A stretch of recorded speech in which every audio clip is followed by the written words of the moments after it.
Things to consider when purchasing a stove. An open fire is only 20% efficient, as most of the heat is lost straight up the chimney. In comparison, a cast iron stove from Stanley can be up to 80% efficient. In fuel terms, you will use less fuel in your stove and derive more heat from it, saving you money, fuel, and increasing the level of heat in your home. By burning less fuel, your CO2 levels into the environment are reduced. Here's how to get the most from your Stanley stove. It's important to select the correct size stove to meet your needs. Do I want to heat just a single room using a room heating stove, or multiple rooms using a central heating stove? If you only need to heat the room the stove is in, the following calculation should be used. This will determine the heat output or kilowatts required for the room, and subsequently the model of stove required. Two things to consider when selecting a central heating stove. Firstly, how many radiators do you need to heat? Stanley has stove models that will heat from 3 up to 12 standard radiators. A standard single radiator is 5 foot by 2 foot in size. Secondly, the size of the room in which the stove is to be installed. Heat output from the different central heating stoves can vary, and it's important not to oversize the stove for the room, as it can result in the user running the unit at lower settings and not generating the desired heat output to the radiators. For smaller rooms, this potential issue can be overcome with the selection of a central heating model with a lower room output. If required, room heat can be supplemented by a radiator, which is being heated by the water from the stove. Positioning of your stove is also an important factor when heating your room. A centrally located stove allows heat to radiate out evenly around the room. Placing the stove in a corner or recessed into an alcove or fireplace can result in a localized hotspot in the proximity of the stove, with other parts of the room remaining cold.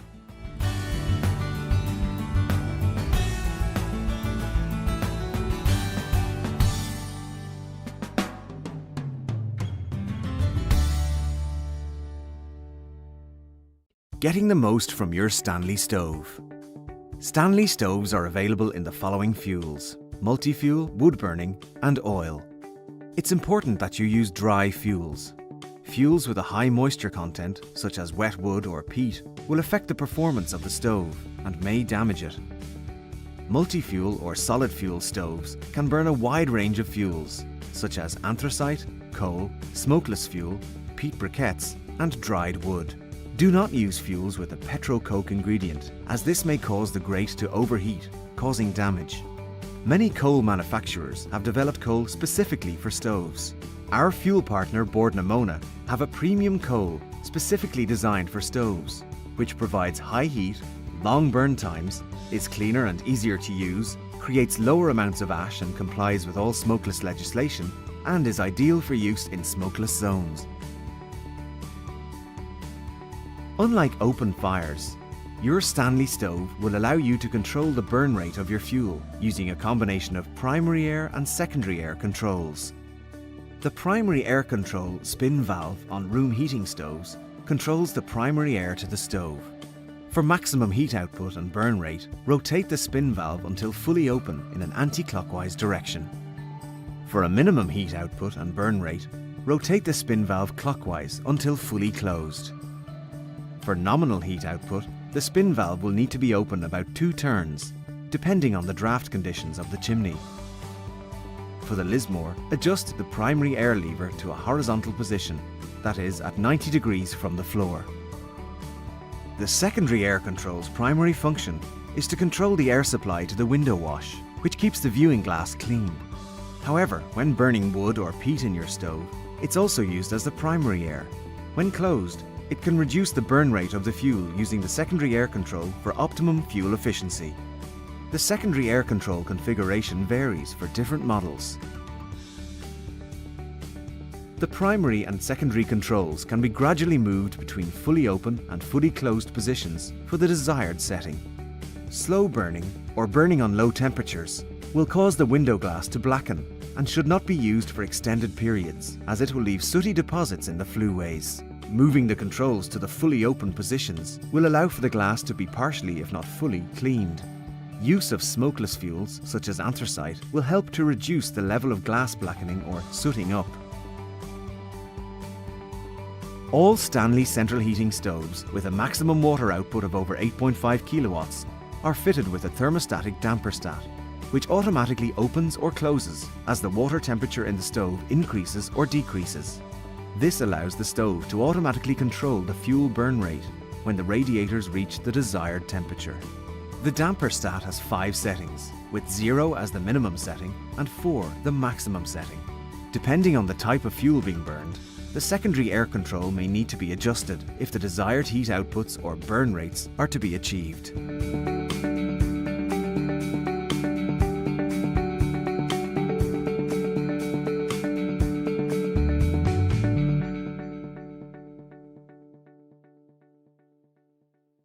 How to clean and maintain your Stanley stove. The cleaning of your stove can be categorized into 5 key areas: external castings, glass, internal combustion components, chimney and flue pathways, rope and door seals. For more detailed user and maintenance instructions, refer to your relevant user manual. Always burn dry fuel. Do not burn fuels with high moisture content, such as damp peat or unseasoned timber, as these will affect performance and damage the unit. Multi-fuel or solid fuel stoves are now far easier and cleaner to use than ever before, and most have riddling grates and air wash systems to keep the glass clean. The vitreous enamel finish on your stove is tough and hard-wearing, but should be treated with care. Cleaning should be carried out when the stove is cool. If your stove is finished in a high-gloss vitreous enamel, wipe over daily with a soapy damp cloth, followed by a polish with a clean dry duster. For stubborn deposits, a soap-impregnated pad can be used carefully on the vitreous enamel. Do not use abrasive pads or oven cleaners containing citric acid on enameled surfaces. Cleaners approved by the Vitreous Enamel Association should only be used. For your matte black stove, use a dry cloth to remove any dust or dirt. Do not use any water on the matte black finish, as this will cause it to rust. Again, ensure you do this when the stove is cool. Make sure to riddle your stove and remove ash every day, as build-up of ash can reduce the air circulation around the grate, causing it to overheat and deform. Over time, fuel deposits, clinker and ash can lodge between the grate and the grate support, which can cause difficulties when moving the grate during de-ashing. We recommend the following cleaning process to be carried out on a monthly basis. In order to clean the grate, remove the ash pan beneath first and lift out the grate. Take care if the ash pan is hot from the previous day's fire. Use a brush to dust off clinker and any remaining ash into the grate. For instructions on how to remove the grate on your specific Stanley stove, please reference the user and maintenance instructions. Typically, the glass will clean itself when there is sufficient heat generated by burning good fuel. If a buildup of creosote occurs on the glass, it may be due to poor draft conditions, poor quality fuel, very low burning for a long time. Only clean the glass when the stove is thoroughly cooled. To clean the glass inner surface, use hot water and a soapy cloth. Alternatively, you can use a glass wiper, such as the Atmosphere Dry Wiper from Schott, which is available in selected Stanley stockists nationwide. For stubborn stains, use hot water and fine grade 0 steel wool. To prevent your glass from sooting up, burn at high rates for effective air wash function. Do not use poor grade or damp fuel. Avoid slow burning and open air wash up to clear soot if needed. Use anthracite for prolonged periods of use on lower settings to prevent soot buildup. Stove flue pathways should be cleaned monthly and the chimney twice a year, once before heating season and once after. All Stanley stoves are designed with removable access plates and baffles to allow for access to the flue pathways of the stove and the chimney system to which the stove is connected. For ease of chimney access, the flue pipes should contain a cleaning access door, and any bends in the chimney system are no greater than 45 degrees. During the lifetime of your stove, rope seals and cleaning access plates will need to be replaced. We recommend rope seals be changed every 2 years. Solid fuel service kits are available for most Stanley stoves through your local Stanley stockist. For more information, watch our video, Changing the Rope and Glass on my Stanley Stove.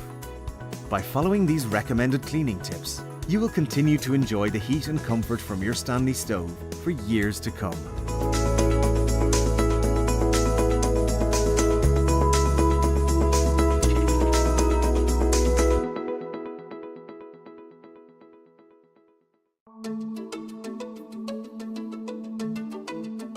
There's nothing better than sitting in front of your Stanley Stove, enjoying the warmth and appearance of an open fire.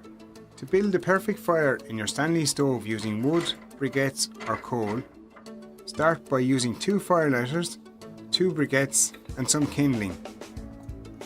Light the kindling and allow the fire to build, and use coal as required.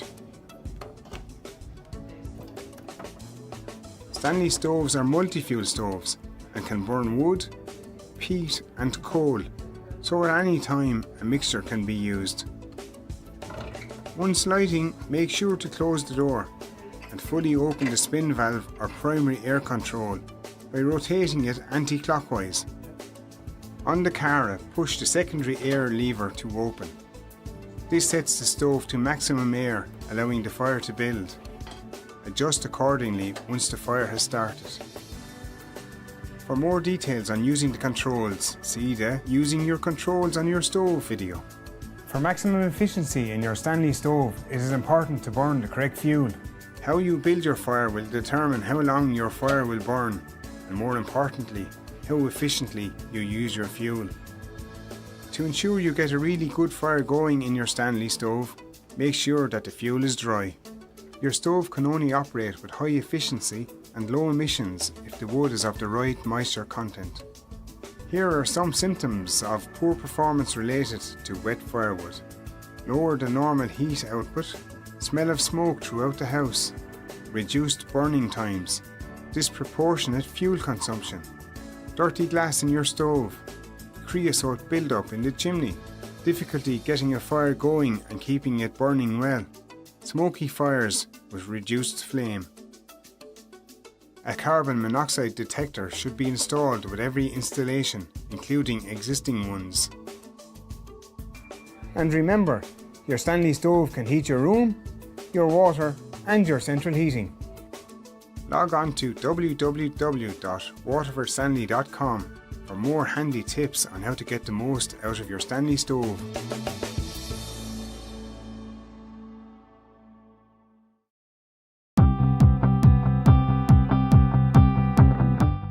To ensure your Stanley Stove operates at optimum efficiency, it's essential that the chimney system to which the product is connected is capable of providing the minimum draft requirement for that particular product. Before installing your Stanley Stove, due consideration should be given to the flue connection and flue routing from the stove to ensure it complies with building regulations and manufacturer's installation instructions. As with all installations, Waterford Stanley recommend that you use a qualified installer, either with a HETAS or METAC qualification. Any pre-existing issues with your chimney system to which the stove is to be connected, for example smoking, downdraft, excessive flue pull, etc., should be investigated by a chimney expert and necessary action taken prior to installation of your stove.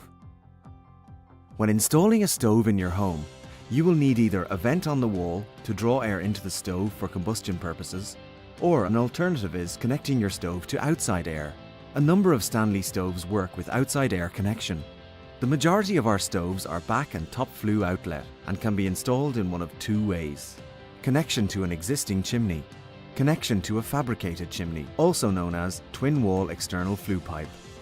For both installations, same rules apply. Horizontal pipe runs maximum 6 inches. 45-degree bends are the preferred option and makes it easier to clean. Minimum chimney vertical height is 4.6 meters or 15 feet. Chimney outlet should clear apex of highest roof. A suitable cowl should be fitted at the chimney outlet. All flue joints must be sealed with fire cement only. Clay pot liner should not exceed 9 inches, otherwise the chimney should be flexi-lined. If connecting to Flexi Flue Liner, you will need minimum 6-inch pipe to connect. The integrity of the clay liner in the chimney should be inspected prior to installation.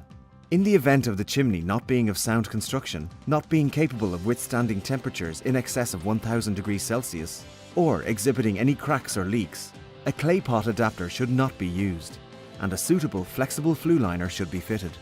Your installer will be able to check this for you. Waterford Stanley recommend the fitting of a suitable carbon monoxide alarm in the same room as the appliance. This video outlines the correct way to flue your Stanley stove. If it's not carried out this way by a qualified installer, the following can happen. 1. Can cause poor draft, which will cause poor combustion, preventing the fire from lighting properly in your stove. 2. Glass will become black with poor combustion. 3. Your stove will start to smoke. At Waterford Stanley, we recommend that your chimney should be cleaned twice a year. Or if the stove is not used for a prolonged period during the summer, it should be cleaned